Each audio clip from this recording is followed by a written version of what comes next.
قرب قیامت میں اللہ کے نبی صلی اللہ علیہ وسلم نے فرمایا قرب قیامت کی ایک علامت یہ ہے کہ لوگ زمین میں دھنسیں گے۔ اور عائشہ رضی اللہ عنہ فرمانے لگی یا رسول اللہ کیا جب اس امت کے اندر بھی ہوگا؟ فرمایا ہاں، اس امت کے اندر خسف بھی ہوگا، چہروں کی شکلیں بھی بدل جائیں گی اور آسمان سے پتھر بھی برسیں گے۔ پہلی امتوں میں تو یہ تھا کہ پوری امت اس عذاب میں شریک تھی، لیکن اس امت میں پوری امت پہ نہیں ہوگا، انفرادی علاقے، محفلیں، بعض جگہیں، بعض مقامات زمین میں دھنس جائیں گے، شکلیں ان کی مسخ ہو جائیں گی اور آسمان سے پتھر ہوں گے۔ تو عائشہ فرمانے لگے یا رسول اللہ انہلک وفینا الصالحون، اس امت کے نیک لوگ بھی موجود ہوں گے پھر بھی یہ ہلاکت ہوگی؟ فرمایا ہاں، اذا ظہر الخبث، جب گندگی زیادہ ہو جائے گی تو پھر اللہ کی یہ پکڑ آئے گی۔ پھر رسول اللہ صلی اللہ علیہ وسلم نے اپنی زبان میں بتایا کہ یہ خسف کب ہوگا، زمین میں دھنسنا قرب قیامت میں کن گناہوں پر ہوگا؟ تو فرمایا المجاہرہ بالغناء والرفث، جب ناچ گانا کھلے عام ہونے لگ جائے گا، جب ناچ گانا کھلے عام ہو جائے گا، والمغازف، اور آلات موسیقی کھلے عام ہو جائیں گے، وشرب الخمور، اور شرابیں کھلے عام پی جائیں گی۔ عمران ابن حسین فرمانے لگے رضی اللہ تعالیٰ عنہ رسول اللہ صلی اللہ علیہ وسلم نے فرمایا فی هذه الامہ خسف ومسخ وقذف، اس امت کے اندر بھی زمین میں دھنسنا ہوگا، شکلوں کا مسخ ہونا ہوگا، آسمان سے پتھروں کا بارش ہوگی، لیکن کب یا رسول اللہ؟ مسلمانوں میں ہوگا۔ آپ نے فرمایا ومتى ذلك، اس کے علاوہ کون اور اس کے علاوہ کس پر؟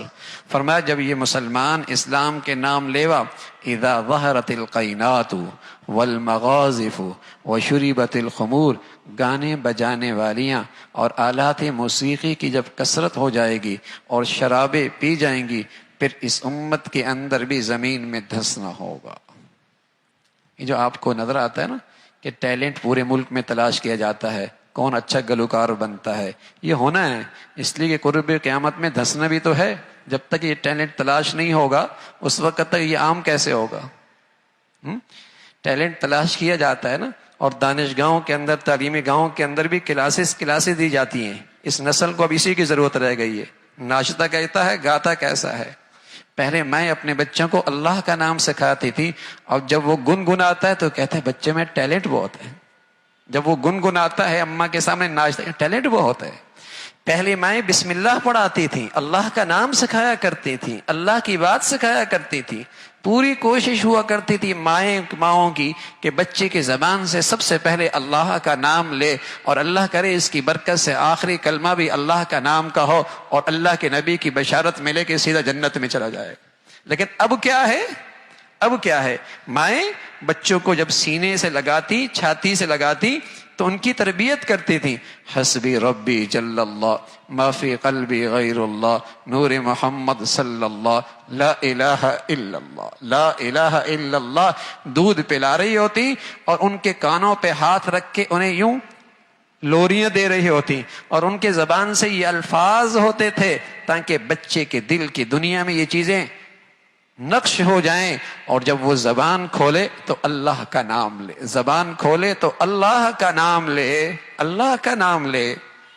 اور آج میرے عزیزو ابھی اس کی 2.5 سال کی عمر نہیں ہے، 3 سال کی عمر میں آپ نے تعلیمی ادارے میں بھیج دیا، وہاں اسے موسیقی کی کلاس سکھائی جا رہی۔ کیسی بدنصیبی ہے، عقل پر ماتم کیجئے، لاکھوں روپے بھی دیجئے اور اپنی اولادوں کو بھی ان کے حوالے کیجئے، لاکھوں روپے بھی دیجئے اور اپنی نسل کو، اپنی اولادوں کو بھی برباد کیجئے، پیسہ بھی دیجئے اور اس اولاد کو اپنے لیے وبال بھی بنائیے۔ کیا دولت تھی اولاد جو مسلمانوں کے لیے صدقہ جاریہ تھی، اور بہترین زندگی کی صلاحیتیں اس کے اندر پیدا کرنے کا موقع تھا۔ کیا بڑی دولت تھی کہ مسلمان اس میں سرمایہ کاری کرتا، اپنے وسائل لگاتا، اپنی صلاحیتیں لگاتا، اپنی توجہ دیتا، تاکہ اس سرمایہ کاری سے ایسی چیز بنے کہ کھربوں سال کی زندگی میں اس کے لیے صدقہ جاریہ بنے، اور دنیا کے چند ٹکوں کی خاطر اس کی آخرت بھی برباد کرتا ہے اور اپنی بھی آخرت برباد کرتا ہے، اپنی بھی آخرت برباد کرتا ہے۔ تو رسول اللہ صلی اللہ علیہ وسلم نے فرمایا اس امت میں خسف ہوگا جب آلات موسیقی اور گانا بجانا اور ناچنا عام ہو جائے. شریف گھرانوں کی عورتیں، ہاں شریف گھرانوں کی شادیاں، وہاں بھی اسٹیج اب سجتا ہے، جہاں ان کی نسلوں میں کبھی تصور بھی نہیں تھا کہ ان کی شادیوں کے اندر بھی اسٹیج پہ یہ سب کچھ ہوگا، لیکن ہو رہا، یہ سب کچھ ہو رہا ہے اور آگے بڑھتا چلا جا رہا ہے.